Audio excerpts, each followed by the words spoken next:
এর জন্য প্রত্যেকটা মা বাবা দায়ী। দেখেন সহিহুল বুখারীর হাসিয়ার মধ্যে এসেছে, আপনার সহিহুল বুখারীর সরার নাম হচ্ছে কাশফুল বারি। সরার নাম কি? আরে ভাই কথা কন নাকি? ৬২ খণ্ড। কত খণ্ড? ৬২ খণ্ডের। এক একটা খণ্ড এরকম মোটা, উর্দুতে লেখা, আমার ঘরে আছে। সম্মানিত শুনি তো ব্যাখ্যা করছেন কি, নবী করিম সাল্লাল্লাহু আলাইহি সাল্লাম বলেছেন প্রত্যেকটা মা বাবার উপর সন্তানের হক ৩টা। মা বাবার উপর হক কয়টা? আরে ভাই কথা কন না কেন? প্রত্যেকটা মা বাবার উপর হক হচ্ছে সন্তানের ৩টা। আপনার মা বাবার হক ৩টা সন্তানের উপর। এই মা বাবা যদি এই 3টা হক না যদি আদায় করে, মা বাবা যাবে জাহান্নামে। কোথায়? এবার তাফসিরে ইবনে কাসির থেকে বলছি। আপনাদের এ মসজিদেও এক জুমাই বলেছিলাম, অনেক আগে, 2-3 বছর আগে মনে হয় বলেছিলাম। এই হাদিসটা কি, নবী করিম সাল্লাল্লাহু আলাইহি সাল্লাম বলেন হাসরের ময়দানে একজন সন্তান ফয়সালা হয়েছে জাহান্নাম। কোথায়? আরে ভাই কথা কন না কেন? জাহান্নামে হয়েছে। এখন ফেরেশতারা পায়ে শিকল, গলায় শিকল, কোমরে শিকল দিয়ে টানতে টানতে জাহান্নামে নিয়ে যায়।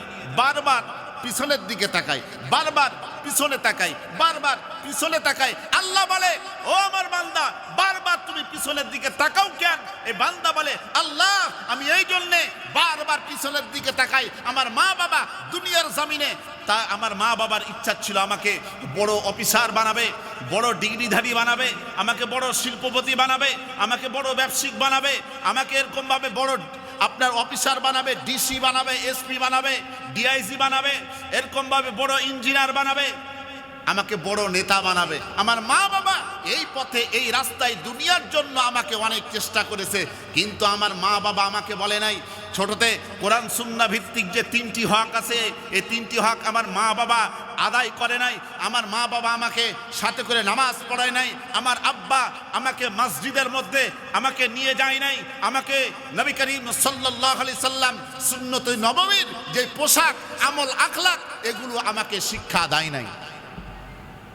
আল্লাহকে বলবে, আল্লাহ আমি জাহান্নামে যাব, আমার ফয়সালা হয়েছে, আমার কোনো আফসোস নাই, যেহেতু আমার মা বাবার অবহেলার কারণে, তাদের বদনিয়তের কারণে আজকে জাহান্নামী হয়েছি। আমি চাই আমার মা বাবা আগে জাহান্নামে যাবে, আর আমি জাহান্নামে যাওয়ার আগে আমার মা বাবার বুকের উপর লাথি মেরে এরপরে আমি জাহান্নামে যেতে চাই। যেই সন্তানকে নিজে না খেয়ে খাওয়ান, আপনি নিজে পোশাক না বানায় ঈদের সময় আপনি আপনার সন্তানকে নতুন পোশাক, সুন্দর পোশাক, দামি পোশাক আপনি বানায় দেন, সেই সন্তানকে আপনি স্বপ্ন দিয়ে দেখাইছেন বড় অফিসার বানাবেন, দুনিয়ার মধ্যে বড় নেতা বানাবেন, বড় টাকা পয়সাওয়ালা বানাবেন। আপনার সন্তানটা যেন 10 তলায় থাকে, এই স্বপ্ন আপনি দেখেছেন, সে অনুযায়ী আপনি লালন পালন করছেন। আপনি আল্লাহর পথে আপনার সন্তানকে চালানোর জন্য আপনি চেষ্টা করেন নাই। এই সন্তান যখন আল্লাহর দরবারে হাসরের ময়দানে যখন মামলা দায়ের করবে, আল্লাহ তখন সঙ্গে সঙ্গে বলবে তার মা বাবাকে হাজির করা হোক। হাজির করা হবে, যেহেতু আল্লাহ পাক রব্বুল আলামিন মালিকি ইয়াউমিদ্দিন। আল্লাহু আকবার। সূরা তাগাবুনের মধ্যে আল্লাহ সুবহানাহু ওয়া তাআলা কত সুন্দর করে বলছেন, ফাইনাল খেলা হবে। কোন সূরা বললাম? সূরা তাগাবুনে আল্লাহ বলছেন ফাইনাল খেলা হবে, সেই দিন ফাইনাল বিচার হবে। ফাইনাল বিচার হবে। দুনিয়ার বিচারের মধ্যে আপনার দুর্নীতি করা যায়, ন্যায় বিচার ছাড়া আপনার ভ্রান্ত বিচার করা যায়, বিচারের মধ্যে আপনার ঝামেলা করা যায়, অন্যায়ভাবে মানুষকে ফাঁসির কাস্টে ঝুলানো যায়, ঠিক না ঠিক? অন্যায়ভাবে জেল খাটানো যায়।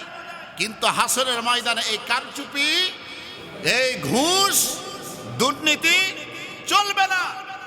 আল্লাহ পাক রব্বুল আলামিন সেই দিন বলবে তার মা বাবাকে হাজির করার পরে, তোমার মা বাবার উপরে লাথি মারবা, পেটের উপরে মারা হবে, মা বাবাকে জাহান্নামে নিক্ষেপ করা হবে। এই জন্য সকলের উদ্দেশ্যে আমি বলছি, যতদূর পর্যন্ত মাইকের আওয়াজ চলে যায়, প্রত্যেকটা মা বাবাকে অবশ্যই নবীজি যে বলেছেন 3টা হকের কথা, আমরা পালন করব কি করব না? জি জি করবেন। নবীজি বলেছেন কয়টা হক? আরো জোরে। জোরসে বলুন। নাম্বার ওয়ান, আল্লাহ পাক রব্বুল আলামিনের হাবিব বলেন, এক নম্বর হচ্ছে কোরআন সুন্নাহ ভিত্তিক সুন্দর নাম রাখা। কোরআন সুন্নাহ ভিত্তিক নাম রাখছি কি? আলটু ফালটু, ডাবলু, এরপরে লালটু বল্টু, এই ধরনের নাম, পলি টলি, এই আরো কত কি রকম নাম, সবগুলো তো আমার স্মরণ নাই। সম্মানিত শুধু এই ধরনের নাম, যেই সন্তানের নাম কোরআন হাদিস বিরোধী আপনি নাম রাখলেন, সেই সন্তানটা কেমনে সুসন্তান হতে পারে? প্রথমে তো আপনি গলত করলেন। এক নম্বর গেল। দুই নম্বর, এক নম্বর সুন্দর নাম রাখতে হবে কোরআন সুন্নাহ ভিত্তিক। দুই নম্বর হচ্ছে কোরআন হাদিসের এলেম শিক্ষা দিতে হবে। কোরআন হাদিসের, জি, কোরআন হাদিসের এলেম শিক্ষা দিতে হবে। আমরা কি করছি? ছোটতেই জন্মের পর থেকে ড্যাডি, মামনি, ঠিক না বেটি? এই ধরনের শিক্ষা ইসলামে চলবে না। আপনি সুন্দর করে তার জবান ফুটার সঙ্গে সঙ্গে আপনি কোলে নিলেন, একটু আপনি বলেন না আল্লাহ আল্লাহ আল্লাহ আল্লাহ আল্লাহু আকবার, এই শব্দগুলো যদি শিখান, খারাপ হবে? আরে ভাই কথা কন না কেন? ভালো শব্দ না? এই শব্দগুলো আমরা শিখাই না কেন? আপনারা সকলকে বলছি, বাচ্চাদের, যে কোনো বাচ্চাকে যখন কোলে নিবেন, আপনি বলবেন আল্লাহ, বাচ্চার কানে কানে বলবেন আল্লাহ, বলেন আল্লাহ আল্লাহু আকবার, এই শব্দগুলো বলবেন।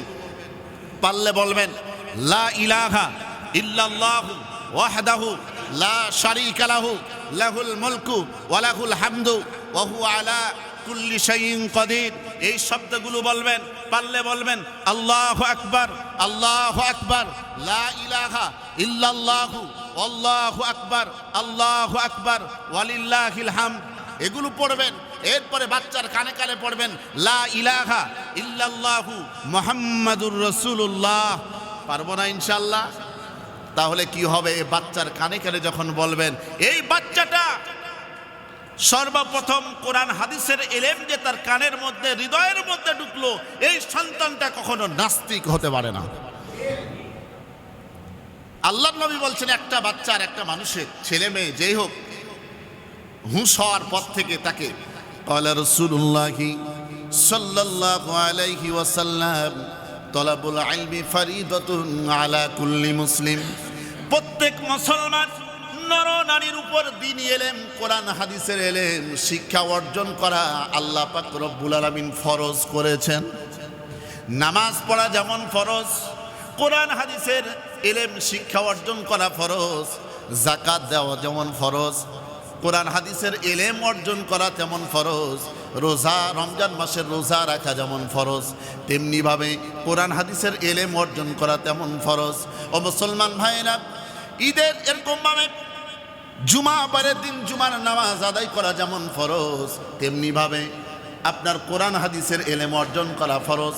হজ করা যেমন ফরজ, তেমনিভাবে কোরআন হাদিসের এলেম অর্জন করা তেমন ফরজ।